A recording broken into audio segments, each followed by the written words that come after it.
All right, here we go. And so we've been talking together, if my count is right, about 5 lectures now. This will be the fifth on this question of, can we build a better economy? Can we build a fairer, more inclusive economy, an economy that affords both security and recognition to all in a 21st century society, right? And I've juxtaposed here yet again, right, the image of economic marginalization and the accusatory look from Monet's The Old Musician, with Diego Rivera's Detroit Industry, right? And the idea of a more cooperative economy that does not exclude anyone, that includes everyone, and that allows them to feel that they are part of a cooperative process through work and through society as a whole. So today I want to drill down on a strategy for restoring a more cooperative economy in conditions in which democracy has been badly damaged and needs to be repaired. And so there's the paradox we talked about over the last couple of weeks, in which, when you've neglected democratic self-maintenance, right, using democracy to secure a social environment in which democracy works well, then your democracy is damaged precisely when it needs to do really difficult work, both restoring its own capacity and re-regulating the economy and the social context that has become increasingly hostile to it. And my suggestion here in the first instance is that the first thing we need to do in democratic self-repair is to focus on the core institutions of democracy, but also the core values that attract us to and make us believe that democracy is the legitimate form of government for us. And so this comes back to some of the discussion we were having prior to this, right, about the way in which democracy is damaged in the United States. We need to refresh our memories about why we value democracy, to try to make the case to our fellow citizens that they too should adhere to core democratic norms, and that part of the reason to do this, or I guess the better way to put it is one of the best ways to do this, is to begin talking about a political economy of democratic cooperation. I don't mean fora, I mean for a. I left out a space between those letters there. But once we begin talking about the values, then we need to move from the values to what would be required to realize those values. And so we also need to be talking about policy ideas. And that's where I'd like to go today. I'm going to kind of move very quickly through review.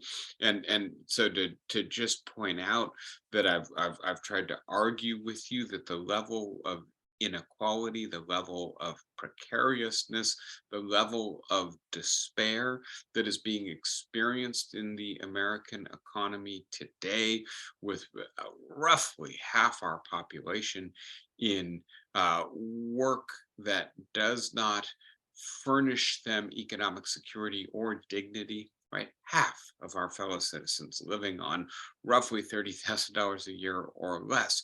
It's unconscionable, but it is also deliberately engineered. This is not an accident.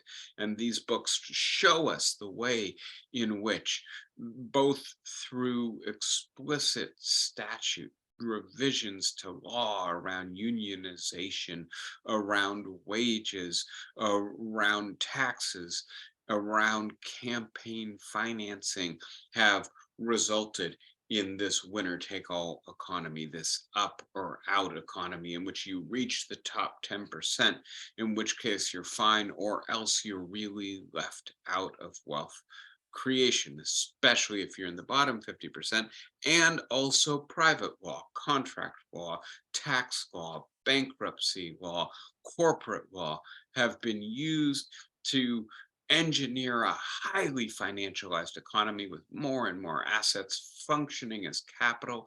And the public law, the state, is being used to enforce these private contracts that are frankly working to extract wealth from 90% of the population, the bottom 90%, and redistribute it to the top 10%. The opposite of justice and fairness is what we have seen.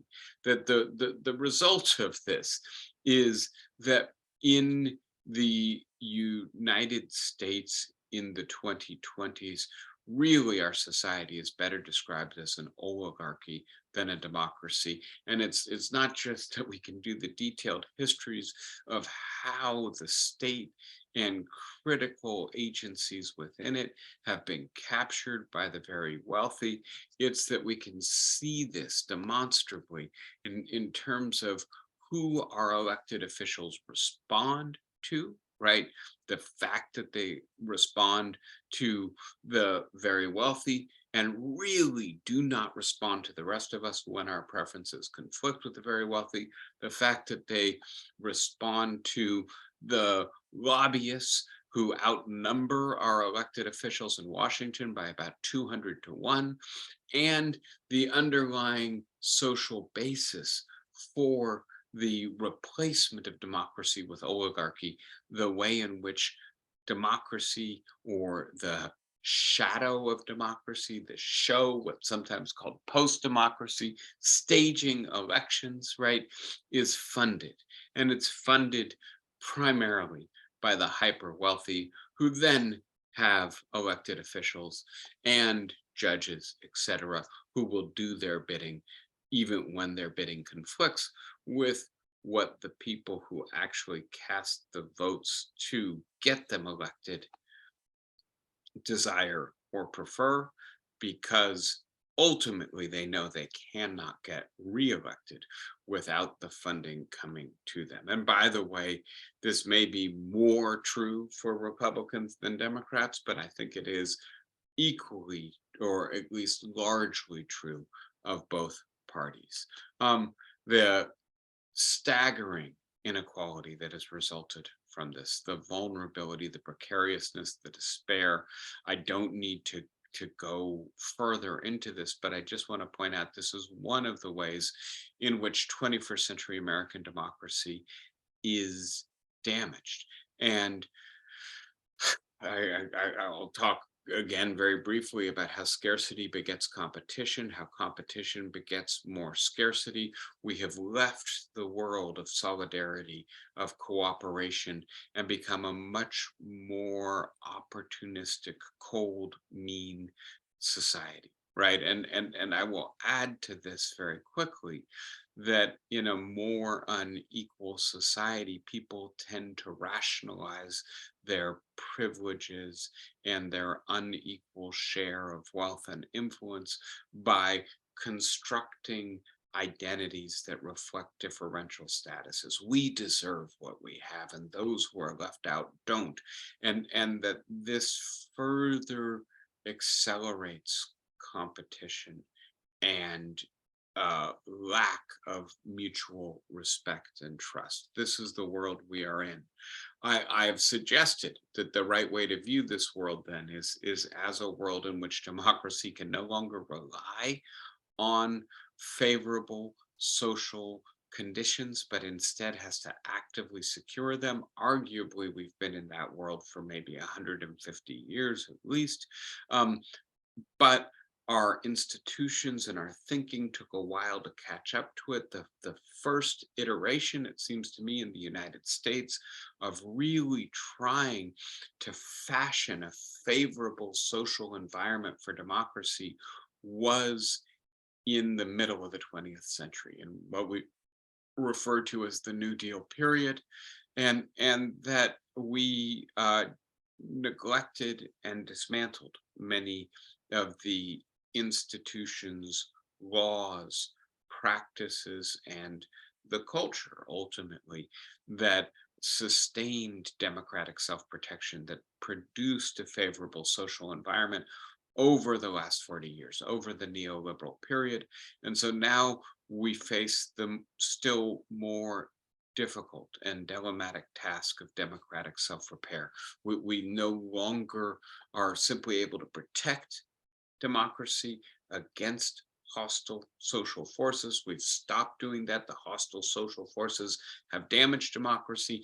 Now we need to simultaneously repair democracy and try to produce a more favorable social environment, including but not limited to the economy. We could talk about the media, the public sphere, and because we're belated this dilemma of democratic self-repair in which we have to repair democracy at the same time that we protect democracy from a hostile social environment is going to be difficult. And today I really want to talk about the strategies that are um, potentially, I think, um, plausible strategies for the heavy lift that 21st century American democracy has to do to repair itself. I won't go into the details. I'm just refreshing your memory that over the last couple of weeks, we really have documented many ways in which 21st century American democracy is badly damaged. And to be precise, 19 different categories of democratic damage.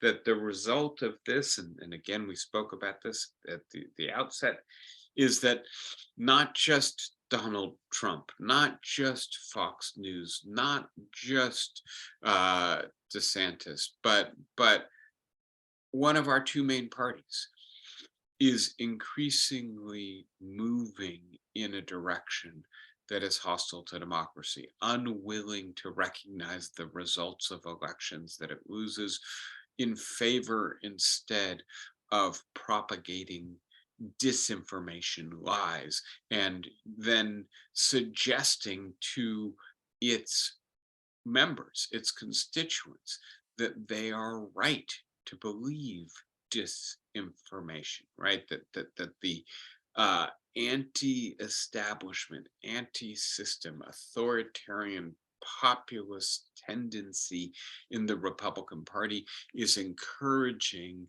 our voters to revise their commitment to democracy, to view democracy as a blood sport in which if you don't win via elections, you attempt to use the power of the state to uh, overturn the outcome of those elections, or you take politics to the street to overturn the election. When you control the state, you use the state to do everything you can to disenfranchise the opposition.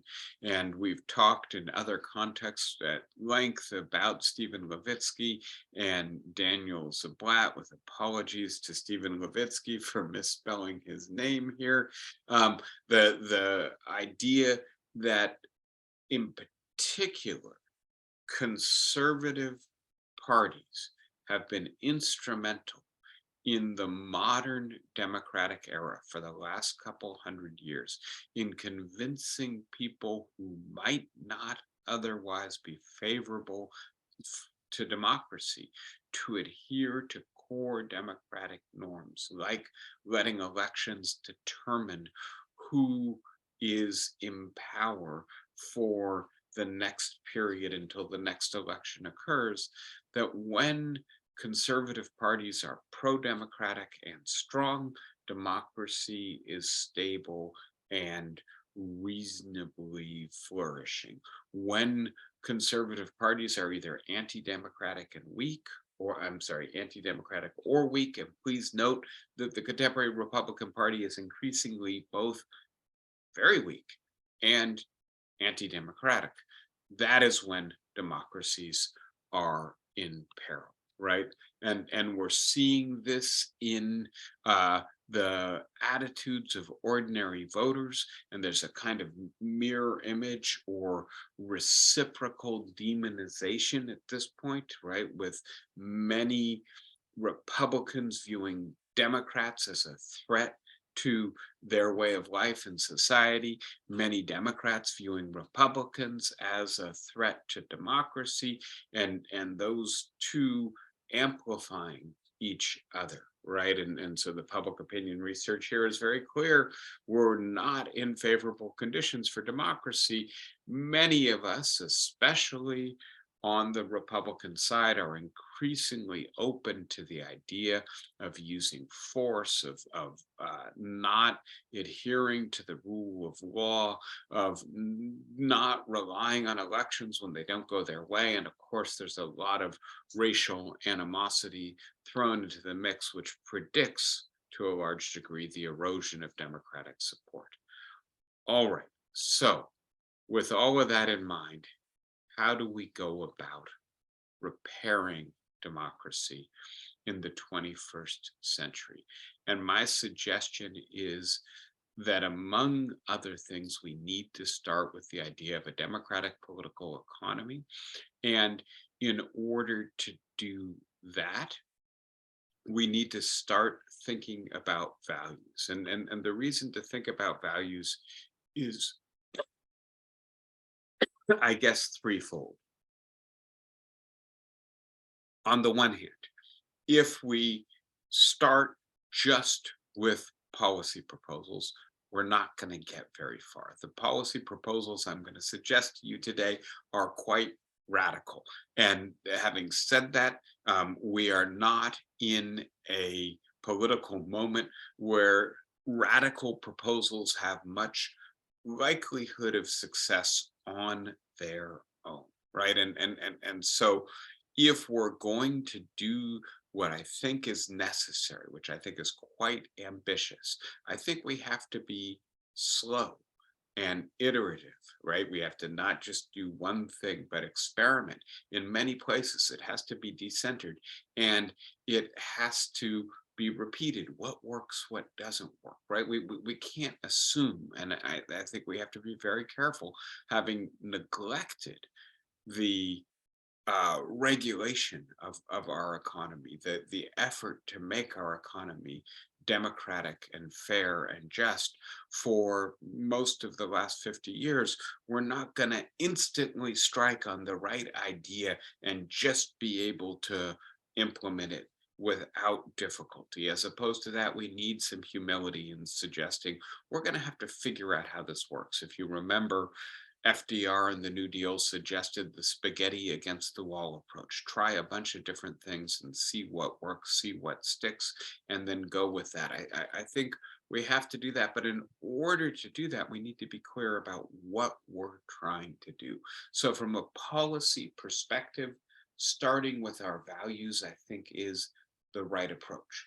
But in addition to that, I also want to suggest, secondly, that the values are a better place to try to build agreement and consensus than the policies. If we start with the policies, we are unlikely to be able to convince those who for 40, 50 years have been members of a party that opposes everything that I'm about to propose. And I want to be as clear as possible.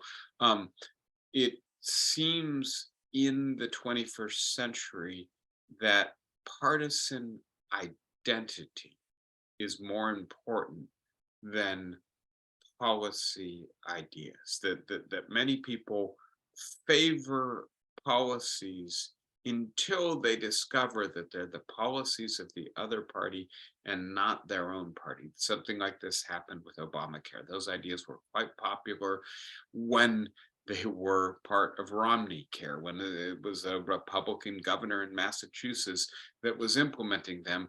And then they became identified with an African American Democratic president, and they became hugely unpopular for those who opposed him because they opposed him or identified themselves as members of the other party, not because they disliked the policy itself, right? And so if we start with the policy, and the policy is identified as being a partisan policy, it's almost guaranteed to be polarizing. I'm hoping that if we were to start with the values as opposed to the policies, we might escape some of the polarization, because the opinion research and other ways of observing suggest that the values are not nearly as controversial or subject to partisan polarization as the policy ideas are. Third reason to focus on the values is that we need to do two things at once. We need to render our economy less rigged, less unfair, less productive of precariousness, debt, and ultimately extraction of profit from the bottom 90% for the top 10%. The way to do that is what I'm about to talk about. But at the same time, we also have to repair democracy. We have to restore some fidelity to core democratic norms. And again, starting with the values helps us to say, this is why we should value democracy. So with that in mind, I'll just review briefly the values that I have proposed to you. And I want to be as clear as possible. This is certainly not me alone. I have kind of collated, organized these values, drawing on a variety of sources. I don't claim any real originality here, but the first value, non-domination, right? And so we don't want to be part of a society in which some people are so powerful that we simply have to bend the knee to them to do their will, because if we don't, they will punish us in ways that threaten our very livelihood, our viability, right? And so what that really means is that we break up concentrations of wealth and intergenerational advantage that prevent people from having equal opportunity and influence in our politics. We also want democratic sovereignty over the basic structure of our political economy, right? If the current political economy involves speed up, right? And you've probably heard this phrase, right? I'll talk about the Amazon fulfillment center workers, or the UPS drivers, or the fast food workers. Increasingly, all of these workers are having their work process monitored by handheld or worn digital devices that give them very precise time frames, often measured in seconds, not minutes, for accomplishing their tasks. And if they don't accomplish their tasks within the given amount of time, they receive a demerit, they receive a certain number of demerits, they lose their jobs. And so it's highly coercive. And it is ultimately incompatible with their dignity, right? You know, they are appendages to digital devices, not human beings in the workplace. And it is terribly bad for their health, both physical and psychological. It's incredibly stressful to be on this hyper monitored, accelerated, sped up work schedule. We don't want that from our economy. We want to be able to say what we do and do not want from our economy, at least in terms of its basic structure. So we want some democratic capacity to influence our economy so that it is a humane, decent economy. We don't want systematic status subordination, right? We don't want people who are poor to be fundamentally different in terms of their standing in society from people who are rich. We don't want, and here this is going to be a little bit more controversial, but I hope not terribly controversial, people who have different racial identities to have fundamentally different economic opportunities or access to power. We don't want that to be true for gender or sexuality either. Um, we don't want excessive social inequality that produces economic insecurity and leads us to compete with each other, to be mean to each other, to um, produce further insecurity. And so we need to bound our inequality within a range that doesn't have those deleterious effects. Related, and there's overlap between these different ideas. We want good jobs, right? And so we are not uh, emerging from a peasant economy where we've been living in the past on $1 a day. We are a post-industrial advanced economy. People want what's sometimes called post-material goods. We want to be able to feel that we are respected and treated with dignity at work, that some of our creativity, humanity, capacity for self-control is integrated into the work process. We need absolutely economic security, but we need more than economic security. The Amazon fulfillment center jobs are reasonably well paid jobs. The average worker at the Amazon fulfillment center lasts about 6 months because although they're well paid jobs, they're jobs that wear you down, that grind you down, that produce so much stress that the people walk away from them very quickly. We can do better than that. We need to do better than that. Um, we need basic economic security and equal and meaningful economic opportunity for all. I think that goes without saying and is included in somewhat of what I've been saying up until this point. We need an environmentally sustainable economy. We are 6, 7 years away from unleashing tipping points in our natural world that once they are released, and let us hope we have that much time. We don't have a lot of time. We don't know exactly how much time we have. Once the ice caps really begin to melt, once the permafrost really begins to thaw, it's going to be very hard to reverse those processes. Once the rainforests of the Amazon begin to turn into savanna and into grasslands, we will find it difficult to impossible to reverse those processes. We don't want to be in a hothouse world. We don't want runaway climate change. We also need to be thinking about future generations and what we owe them in addition to what we owe each other here and now. Um, we need to be attentive to the global interconnection of our economy and think about the decency that we owe other people. And we need to be thinking about the way in which these values not only can be used from outside the economy to regulate the economy, but also, if successful, can be internalized by economic actors themselves. Norwegian CEOs get paid about 40 times what their workers make.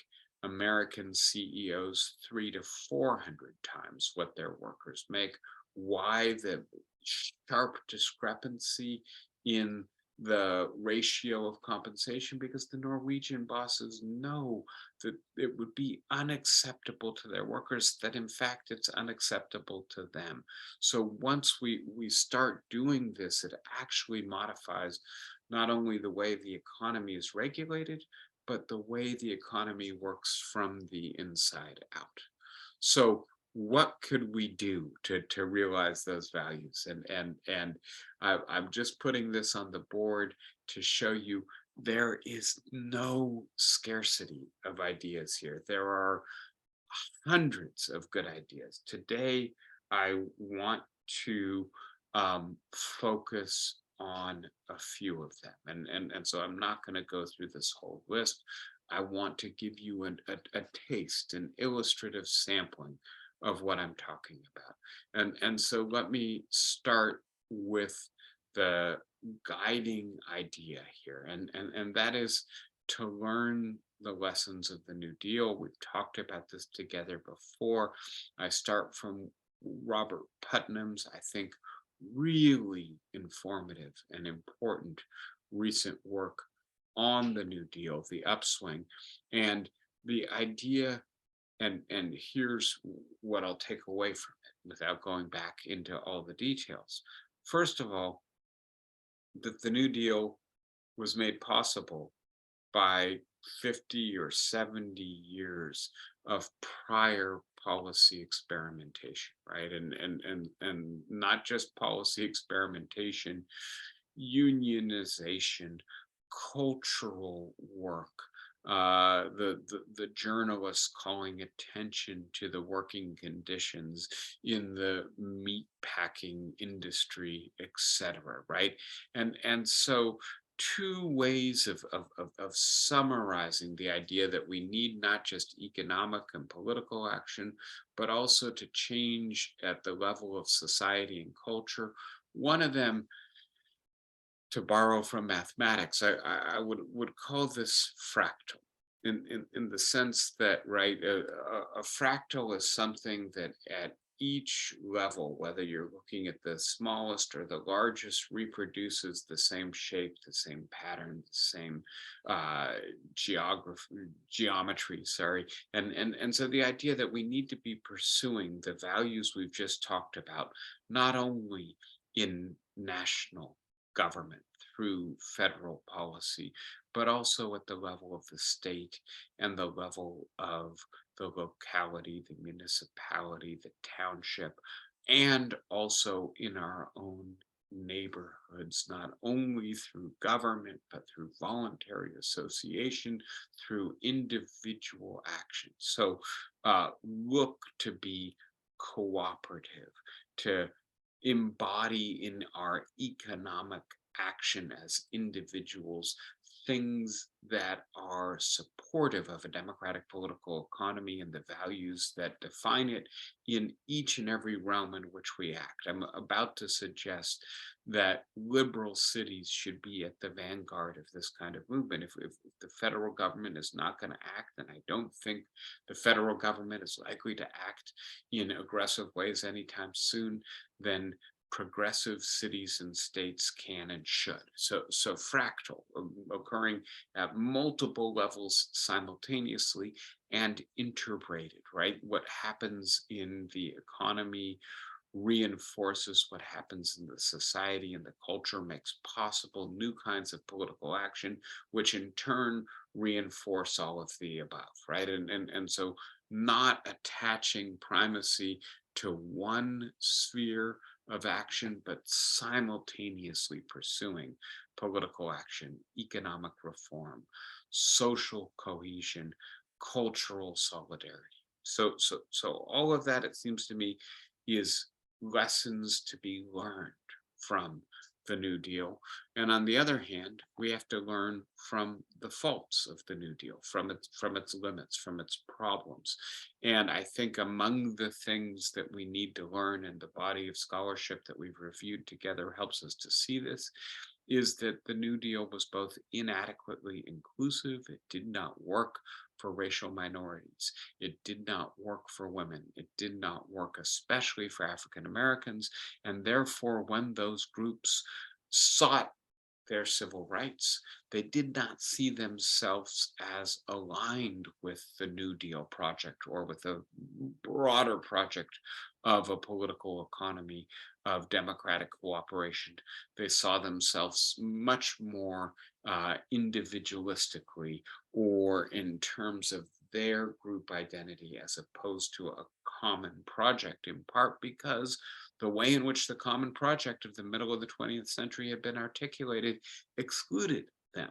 Second of all, Franklin Delano Roosevelt and his administration bequeathed to 20th century history a approach to the administrative state that was managerial, that relied on expertise, that was primarily a fine tuning or tinkering approach. And part of what I'm suggesting in putting non domination at the top of the list of democratic values is that in the 21st century, we have learned that the moment at which the New Deal was articulated was a truly exceptional moment. Two world wars and a Great Depression and the rise of Soviet communism in Russia, all of that combined to produce a level of cooperation, trust, solidarity that we really can't take for granted in the aftermath of neoliberalism, right?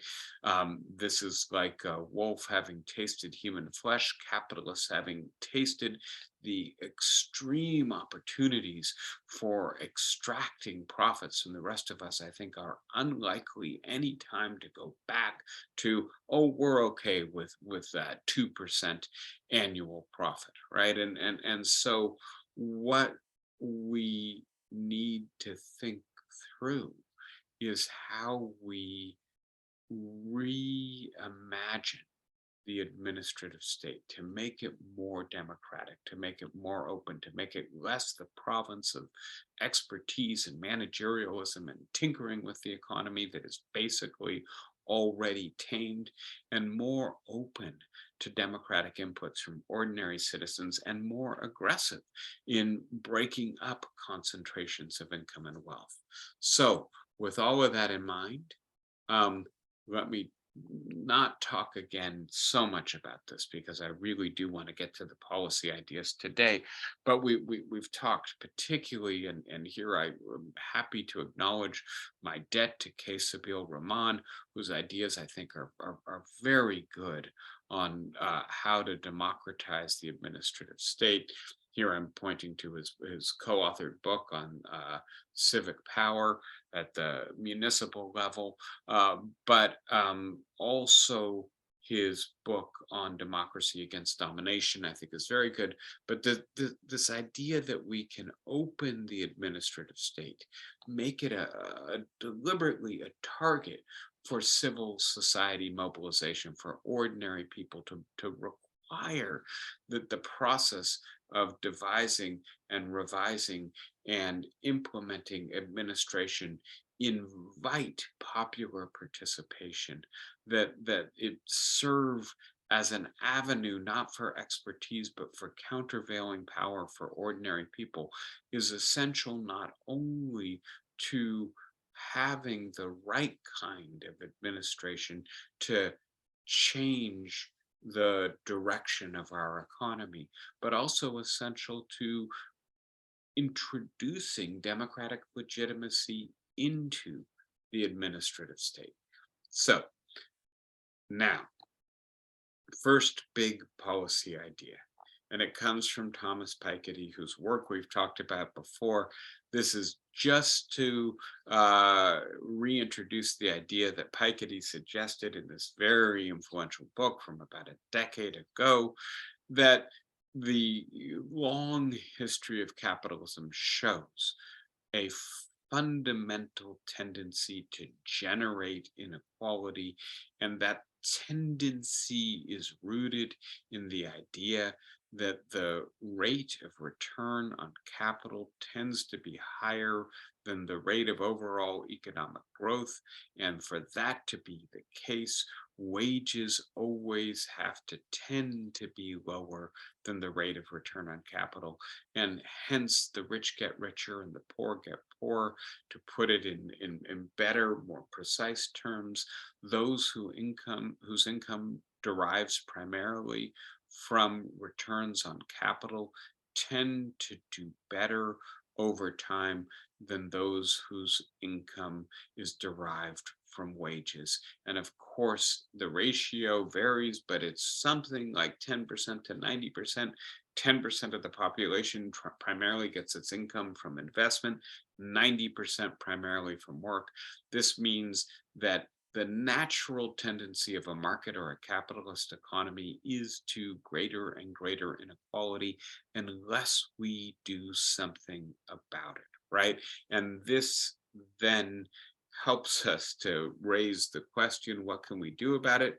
And I really like Piketty's more recent idea from his brief history of equality. And so let me talk about universal inheritance, right? And the idea here is very straightforward, and I think really clearly an expression of the values of democratic political economy. The idea is basically we need to have inheritance taxation. It doesn't have to be extreme or confiscatory for most of us, right? But once you get up to the people who have 1,000 times the average wealth of your society, then it really does need to start breaking up their concentrated wealth, because it is incompatible with democracy to have people who have 1,000 or 10,000 times the average wealth, and so confiscate a large portion of their inheritance. If you take 70, 80, 90% in taxes, they're still going to be giving more to the next generation than almost everyone else in society can. And so they're still going to be able to transmit wealth across generations, just not all of it. And take what we get from universal inheritance taxation, right? You know, if you're in the bottom of society, that inheritance taxation will only be 5 or 20%. But if you're in the top, it's going to be 70, 80, 90%, and use it to fund universal inheritance for everyone, a start of life fund. And for purposes of illustration, let us say that everybody in society gets $200,000 from the age of 20 to the age of 25. So 40,000 a year for 5 years, right? You know, I'm making this part up, different ways to administer it. We should experiment, figure out what the best way to do it is. But you use that money to finance your college education, to start a business, to start a home, to start a family, right? You start life with enough economic security to be a full, equal, cooperating member of your society and a full and equal citizen. And we do that by breaking up the concentrations of wealth that are incompatible with democracy. So, right, a very clear relationship between the core value, non-domination, no concentrations of wealth that make people fundamentally capable of dominating others, and the policy, universal inheritance, to give everyone a fundamentally equal starting place in life. Second idea, and this is related but distinct, universal basic income. And so this idea basically says you give everybody $1,000 a month across their entire lives. No string attached, no means testing qualification. If you're a millionaire, you get it. If you are someone who is currently unemployed, you get it. Obviously, much more valuable if you are economically precarious. There's an extensive literature on this. Philippe von Paris has done some of the most, I think, foundational work. We've talked in another context about Juliana Benedamor, Stanford, who heads their basic income research lab right now. This has been experimented with in 145 places in North America, 104 places in the United States. You may remember this idea that I like of an Overton window, which is to say, when does an idea move from being radical or unthinkable to becoming increasingly acceptable and sensible.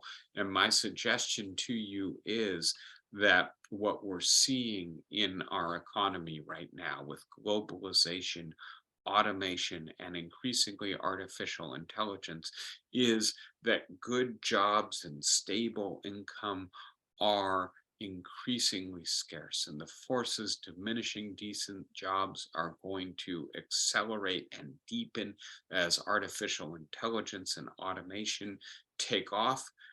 We are not going to be able to keep everybody housed, fed, clothed, secure if the only source of income is working jobs, right? And so this is a policy that promotes fundamental economic security and equality. And I do think that slowly but surely it is moving into the realm of being acceptable or sensible policy. It's time to start talking about everyone having a basic level of economic security as being not just a decent thing to do, but a fundamental requisite of democratic equality and citizenship. I know I'm sprinting through ideas here. I just want to throw out maybe one or two more ideas. Housing.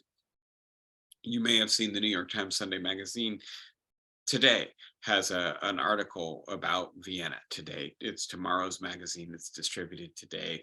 And the idea being, and I'm going to put a figure to it that's totally arbitrary and fabricated by me, but make affordable housing available to every person who wants to go wherever they want to go, whether that's San Francisco or New York or Chicago or Cleveland or Detroit, Fresno, right?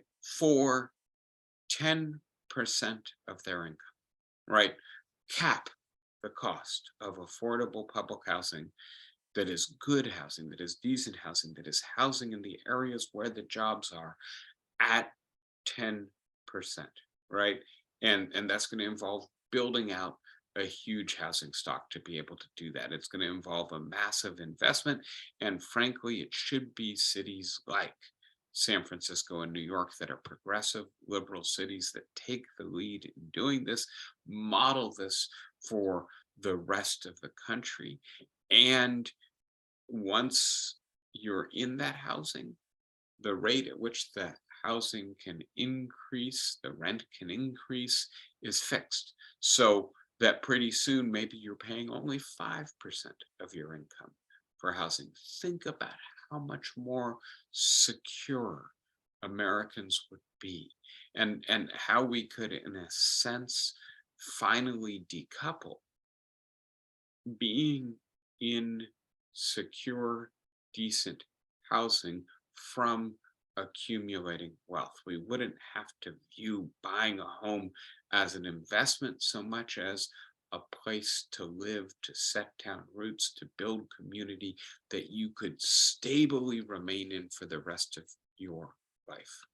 In order to do all that, and let me not talk about the good job economy proposal right now. I'll just say for 10 seconds that so many other places in the world have intelligent labor market policy designed not just to get people jobs and paid and keep industry in the society in question, but actually to create good jobs, jobs that are both able to provide a living wage to their workers and also some prospects for advancement and some sense of being fulfilled, respected, um, actually uh, enjoying the work that you do, rewarded by the work that you do, that the United States has really not tried to do this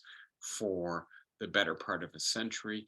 And the result is that more and more people view their work as stultifying and coercive, we could do better. But I'm not going to go into the details on that, because the last thing I want to talk with you very quickly about is that in order to be able to build affordable housing, in order to be able to furnish universal income, we will need to tax more, right? I've already proposed, building on Piketty, that we fund universal inheritance through inheritance taxation, but we need to restore the progressivity to our tax code. And we need to use taxes not only to fund these new initiatives, but also to break up concentrated wealth. Again, a really important democratic value.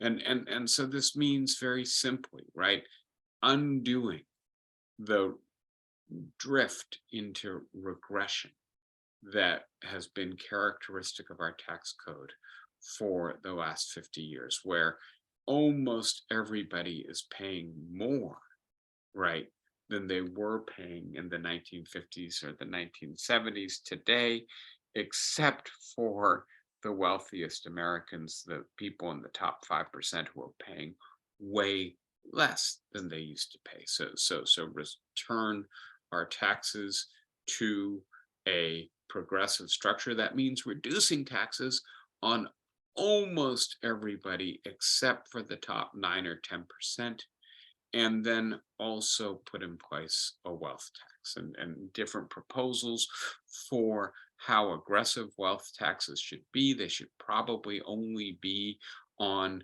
people whose wealth measures in the billions of dollars, or maybe the high hundreds of millions of dollars. And if we were to do that, it would have two effects. The first is it would break up the really large concentrations of wealth that are so destructive for democracy, that have rendered us an oligarchy, not a democracy. And the second thing it would do, it would allow us to fund a democratic political economy, basic income, affordable housing, better health care. Ultimately, I would argue, reparations for slavery and racism, etc. We need the funds to be able to do this. And it turns out that collecting the taxes that would allow us to fund this would also be a democracy promoting initiative. So start with values, move to policy, concentrate on the policies that are most clearly related to the central democratic values, and make that ambitious agenda part of a 21st century campaign to repair our democracy, because our democracy is damaged. And if we stay the course, we may be imperiling our 200+ year experiment in democracy. That's the case I'm suggesting for the next decade of American politics, where our energy really needs to be going. Wilma, why don't you start us out? I saw your hand go right up, and then I'll go to Bob. Wilma, you'll have to unmute, okay? There you go. Yeah. We can't easily pass a budget proposal so that we don't default. How do you think, given that there is you've got more lobbyists than lawmakers, how could you ever begin to implement the changes that you're suggesting now? So I have wondered to myself, this will be the first time I'm saying it out loud, would it be a bad thing if the Republican Party pushed us over the edge in debt default, right? And I want to say, the economists who look at this, and this goes back to David Gady's question from the very beginning, have said, well, look, that would cause probably another great recession comparable to 2008. It would cause a 45% collapse in stock values, right? Bank collapses, never mind the hunger in the rest of the world. Oh my a lot of suffering. But are you available for the next? also cause a loss of credibility for the Republican Party. And in a sense, I think many of us hoped that the invasion of the Capitol would do this, or that the election of Donald Trump would do this. It's unclear what level of self-inflicted damage is necessary for people to say, wait a sec, we can't keep going down this road. But having said that, that idea of the Overton window, that things that were once crazy become increasingly plausible, I think it's quite clear that the Republican Party is increasingly beholden to the most radical of its members. It's the Freedom Caucus, aka the Chaos Caucus, that is really the reason that the debt ceiling negotiations are so hard. It's not the mainstream leadership of the Republican Party, which is still there, especially in the Senate, but also in the House. I don't know if you've been hearing the reference to the 5 families, that there are 5 different constituencies within the House and the Republican Party. And it appears that at least 3 of them are reasonably sane, right? So I guess part of what I'm saying is get us back to core values, and through those core values, get us closer to some sense of what we can agree on. Having said that, yes, we need to defeat the lobbyists. Yes, we need to reverse the direction, the drift of the Republican Party. No, it's not going to be easy. And I just want us to bear in mind, Wilma, right, that I think if you were looking at the United States in 1923, it would have been really hard to conceive the New Deal succeeding, right? Impossible, right? We would have had the same skepticism we have today about what I'm suggesting to you. Sometimes the limits of the possible are less firm than they appear to be in the present moment. And I'm just going to, in a sense, stick with that hope. Somebody in an email to me, their little signature line, I'm trying to get the exact wording. I'm not sure I'm going to be able to get it, but they were saying, hope is not something that you use during good times. Hope is the axe you use to break down the door during an emergency. And I do think that we need to sustain some hope precisely because we're in such a bad place right now. All right, Bob, you've had your hand up for a while. Unmute yourself and go ahead, please. Yeah, sort of. I was coming from the same place that Wilma was, but from a slightly, hopefully more amusing point. And that is, what are you smoking and where can we get some? Yeah. I'm just back from Amsterdam, Bob. Okay. You got it. I hate to say it, but what you get in California is better than what you get in Amsterdam these days. It's funny, the Dutch, I went into, they call them coffee shops. I don't know if you're familiar with this terminology, but don't ask for a coffee shop in Amsterdam if what you want is coffee. So I went into a coffee shop and they explained to me, look, 10 years ago, it was a free-for-all, anything goes. And in Amsterdam today, all you can get is cannabis and hashish, all of these extracts, and I don't even know the terminology, but all this chemically processed cannabis, the Dutch have said, no, we don't want that. I think it's actually a sensible kind of policy. But all of that to say, yes, I developed some of these ideas in Amsterdam, and perhaps the influence has something to do with it. Jeanette, I think you're up next. Okay. I have real objections to the idea of universal inheritance, at least for 20 to 25-year-olds. When Bill and I wrote our wills when our kids were teenagers, we thought that if they inherited lots of money in that time period, it would be to their disadvantage, that was the time period that they should be getting themselves educated and started in the job world and so on. And my idea, instead of that kind of thing, is that something like the GI Bill. I'm interested in the older men here who talk about how much the GI Bill changed their lives. And I think a much better idea is to have lots of service opportunities, Conservation Corps, military, various things, and then to have education and help with buying houses, that you would become eligible for, uh, rather than just give a hunk of money to people who probably don't know how to use it. Rich people have lots of advisors to help them use their money, and poor people don't. So I'm going to say two things to you, Jeanette, and one of them is, on my list I have reparations for racial injustice, and I happen to think that that's the only just thing for the United States to do. And here I think I have not smoked anything strong enough recently to make me believe that it will actually happen at any point soon.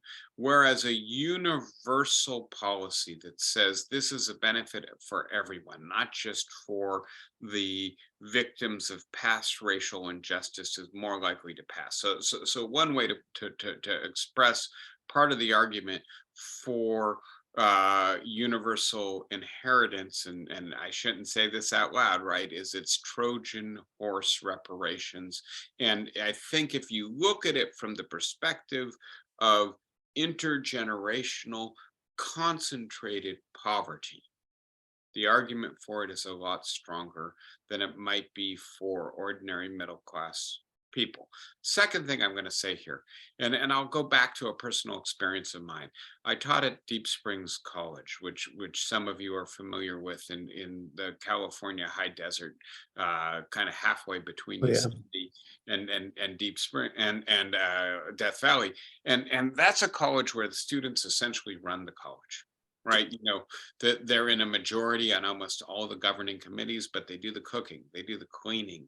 There's a cattle farm, they drive the cattle, and I was amazed at how responsible and mature these 18 to 20-year-olds were. And I think part of what we have gotten used to, and it's funny, we talked about the lifespan revolution.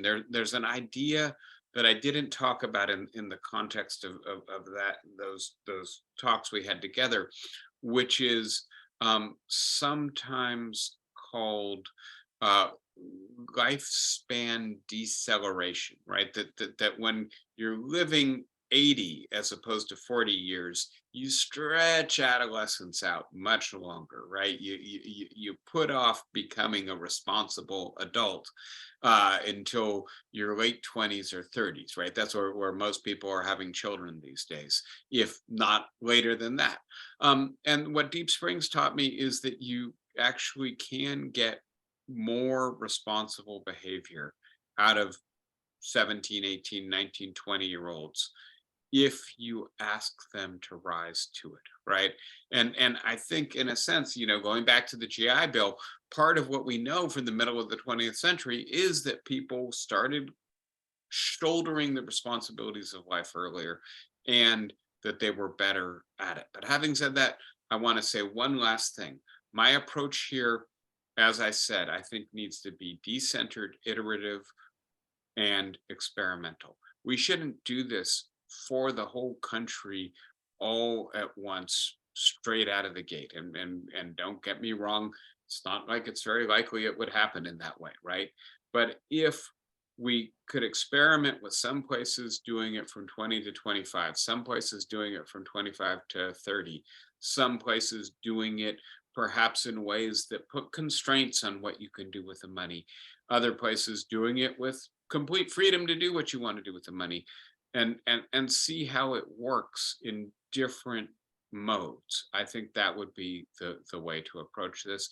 And it might be that we would learn that I'm wrong and you're right, and that we need to be much more careful about putting large sums of money in young people's hands. I'm open to learning that possibility. I just think we need to be experimenting with the idea that people who don't have support from their parents, and please note that the vast majority, I think it's up to almost 90% of people who buy homes in the United States today do so with support from a relative, right? And for those who don't have relatives who support them, for those who maybe need to support their relatives while they're starting their careers, right? They're in a sense excluded from the core form of wealth creation and economic security in the United States today. And I think we need to take that seriously. David, it looked like you had your hand up. Did that go away? Okay. And we've gone on for quite a while. It looks like I've got 2 comments in the chat. Let me see. Oh, where's my audio?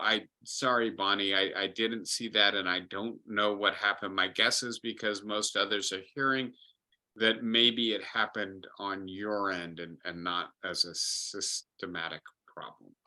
All right, so I think we'll move on to something else together next week. And I think I may do something a little bit more philosophical. I'm gearing up to talk with you about the dismal prospects of the 2024 presidential election, where we're going to have to come back down to earth.